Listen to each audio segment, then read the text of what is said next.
এতিয়া আমাৰ 5 নম্বৰলৈকে হৈ গ'ল হয়নে 5 নম্বৰলৈকে কোৱা হৈ গ'ল মই তোমালোকক লিখি পেলাই দি দিছোঁ সেইখিনি এতিয়া কবিতাটিৰ ভাৱৰ লগত সংগতি ৰাখি ক অংশৰ সৈতে খ অংশ আঁচটানি মিলোৱা এতিয়া ক অংশ খ অংশ আছে এতিয়া ক অংশটো চোৱা আৰু কতগিৰি আছে শোভা কৰি আচলত নাচে তৰা এইটো কাৰ লগত মিলিছে পৰ্বত পাহাৰ আদি দেশ মাতৃৰ অলংকাৰ স্বৰূপ ইয়াত প্ৰবাহিত হৈ থকা নৈ নিজৰাসমূহক মাটিৰ চাদৰৰ আচলৰ লগত তুলনা কৰিব পাৰি ইয়াত জোন বেলি তৰাই ত্ৰিবিৰণী তুলি অপূৰ্ব শোভাৰ সৃষ্টি কৰে হয়নে এইখিনি গিৰি মানে পৰ্বত এই পৰ্বত পাহাৰৰ এইখিনিৰ লগত এইটো মিলিছে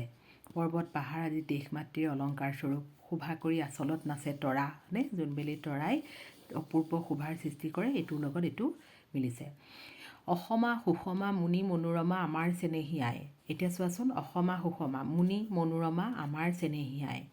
পৰ্বত পাহাৰ নদ নদীৰে সমৃদ্ধ অসম এখন মনোৰম ঠাই জ্ঞানী লোকসকলৰ বিভিন্ন অৱদানেৰে অসম মাটি সমৃদ্ধ হৈ আছে এইটো আকৌ মিলিছে দেশভূমি বুলি আমাৰ দেশী জিলিকিছে জগত এইটো কাৰ লগত মিলিছে ওপৰটোৰ লগত হয়নে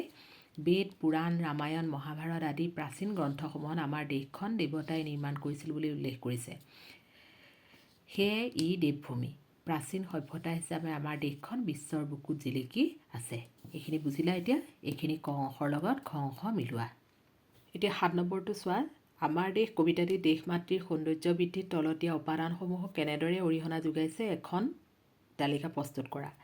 গিৰিৰাজ হিমালয়ে এটা দি দিছে উদাহৰণ এটা গিৰিৰাজ হিমালয়ে মূৰৰ মুকুট হৈ জিউতি চৰাইছে হয়নে 6 ঋতুৱে আমি কবিতাটোত পাইছিলেই অপূৰ্ব সাজ পিন্ধাই পাটকাই পৰ্বতে কোলা চুলিতাৰি মেলি অৰুণ উদয় কৰায় লুইতে দেশ মাতৃৰ চৰণ পখালে জানজুৰিয়ে হাতসৰি হাৰ পিন্ধে পৰ্বত পাহাৰে দেশ মাতৃৰ অলংকাৰ স্বৰূপ এতিয়া এইখিনিলৈকে হ'ল ভাষা অধ্যয়নটো মই ছেকেণ্ড পাৰ্টত দি দিম এতিয়া ফাৰ্ষ্ট পাৰ্টটো এইখিনিলৈকেই হৈছে আজি আৰু ছেকেণ্ড পাৰ্টটো মই কাইলৈ দিম